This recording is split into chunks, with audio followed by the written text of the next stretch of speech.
The U.S. has a huge World Cup showdown, of course, tonight with Belgium. And now one of their stars will be on the pitch after FIFA on Sunday shocked the tournament by sidelining the suspension of U.S. soccer star Fifa Balogun, who was supposed to sit out due to that red card in the previous game. FIFA's decision puts President Trump's influence over the governing body under the microscope as the U.S. is one of the host countries involved. CNN's Julia Benbrook begins our coverage from the White House. Well, his role in this stunning decision to allow Fifa Balogun to play in this upcoming game on Monday is now under a microscope, as you mentioned. We are learning from a source familiar, speaking with CNN, that Trump spoke with FIFA President Gianni Infantino earlier in the week, and there was a discussion about this controversial red card. He asked Infantino to review it, and then just today, Trump took to social media and he said this on Truth Social. He said, "Thank you, FIFA, for doing what is right and reversing a great injustice." Around that same time, soccer's governing body announced it was using an obscure rule to suspend Balogun's automatic one-match ban for 1 year, allowing the striker to play in the round of 16. Now, speaking with reporters earlier today, the U.S. coach said that they did believe that this call was fair and that they had suffered enough, been punished enough for playing the last 30 minutes of their last game with just 10 players. U.S. Soccer is formally reacting in a statement, and I want to pull that up for you now. They said, quote, "We accept the decision of the disciplinary committee and are pleased that Fifa Balogun is eligible to compete tomorrow. Our full attention is focused on the round of 16 match against Belgium in Seattle, and we look forward to the continued support of our amazing fans." Now, their opponent is also responding. Let's get to that reaction here. They said the decision is in direct contradiction with the provisions of the FIFA World Cup 2026 competition regulations in order to safeguard the legitimate rights of all participating teams and to protect the fundamental principles of fair play in our sport. Both at the FIFA World Cup and at future editions of the tournament, the RBFA is investigating all potential options. There will be a lot of scrutiny on this decision, especially as a host city, and then also looking into Trump's relationship, his close relationship with the FIFA president. It was just last year that FIFA awarded Trump a peace prize, a clear move, what most people think to be a clear move, to really be in Trump's favor. That was coming around the time that he had made it clear he was very disappointed that he did not receive the Nobel Peace Prize. So CNN, according to the reporting, there's some reporting that Trump made a phone call. FIFA says this was an independent commission that made this decision. Eleanor, what are you hearing this morning? Well, it's on brand for Trump, right, to take issue with something and believe he can change it. We know that Howard Lutnick, the Commerce Secretary, was involved in this talks. He's this type of guy. He's the let me call them, let me talk to them, let me see what I can do. And it also, is a proof, I think, of this relationship between Trump and the FIFA president. The FIFA president created this FIFA Peace Prize to give to Trump when he was upset about not getting the Nobel Peace Prize. And so in some ways, this makes a lot of sense. Of course, that doesn't change the fact that it is precedent shattering. It was remarkable, I will say, Mario, that so much of what we have seen so far in the tournament, the president didn't seem to be all that interested. It felt delightfully non-political. Are those days now over, Mario? Yes, those days are over. It was only a matter of time, right? We're 2 weeks or 3 weeks out from when the president visited the NBA Finals in New York, for example, as well. We know that the president hosted a UFC fight on the White House grounds. He's a sports aficionado. The fact that this call was controversial, it did allow for the president, it gave the president an opportunity to kind of put his finger on the scale. Now, obviously, some of the criticism that we've heard from opponents are that this is a bad precedent that could be set, but also whether or not the U.S. wins, whether the U.S. wins tonight or not, they may have an asterisk now just based off of this action.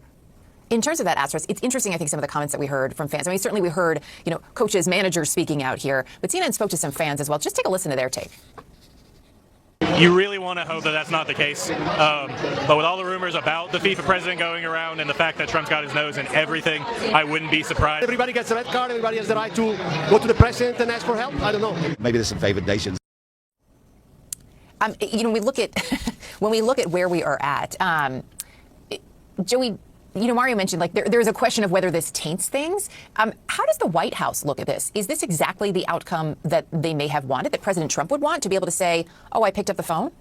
Well, I think President Trump certainly enjoys that narrative that maybe he did have something to do with this change. The White House or U.S. official says that the right outcome was ultimately picked here. Officials who talked to me said that Trump simply wanted to, quote, better understand the rules for FIFA when it comes to appeals during the World Cup. But it's hard not to think that Trump's call to the FIFA president played a role.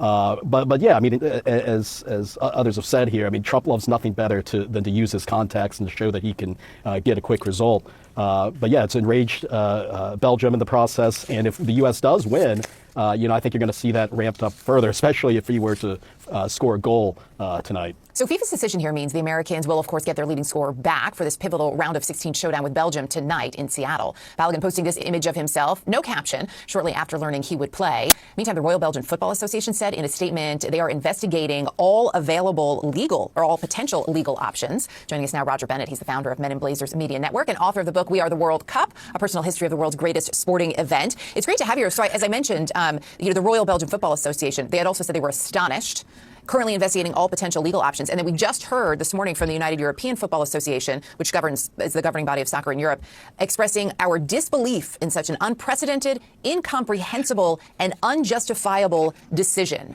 Are there any other options, certainly any legal options, as the Royal Belgian Football Association is alluding to at this point? This is why we watch football, Erica, because we love legislative courtroom drama. This is something that feels ripped from the WWE. That's why I watch. Home cooking is the best cooking. It's totally unprecedented, and I'm kind of torn between being an American fan, despite my accent. I love this nation like Kenny Powers loves this nation. And as an American fan, emotionally, I'm like, this is the greatest thing ever. And as a rational fan of the football and the World Cup as an integral operation with rules and regulations in which it seems almost outlandish, insane that this man has been cleared at the very last because of, as the New York Times is reporting, a White House phone call to the head of FIFA to repeal a ban that has no right to appeal against. So our great goal scorer is free on the eve of probably the biggest game in modern US men's national team football history. And it feels great for many American fans. We do have to ask ourselves, Erica, if it was the other way round, if we were playing France and Macron had put the call in to get Mbappe, their best striker, ready to play, or Saudi Arabia or Qatar had done something, how would we feel? And the crazy thing is, the US were doing so well in this tournament. We were playing so well. There is an element that going into battle today with Balogun, not like this. This is going to scar and stain the US journey in the long term forever. Yeah, you're not the first to say it's going to be an asterisk no matter what happens. When we look at the matchup for tonight, Belgium, of course, beat the U.S. in a friendly 5-2 back in March. What do you think the U.S.'s chances are? This is a game with an echo in history. In 2014 in Brazil, the United States played at the same stage Belgium. They were then at their peak. This was a game many of you viewers may remember. It's the Tim Howard game when he played his lights out, the most saves ever in a World Cup game. We lost in agony at the end. Unbelievably, 4 of the Belgian players are still the core of their team. They're now an aged core. They're like a crime caper, old guys coming back for one more crime. So it's veteran experience against this young, very athletic United States team with Flo Balogun, asterisk. And I do believe this is the agony for me. I thought the US were going to win this, whatever, this major game, get through this stage, round of 16, in which we traditionally stumble. But it's going to be a matchup with extra layers, football, intrigue, courtroom drama, and that geopolitical level over the top of it. The World Cup contains multitudes.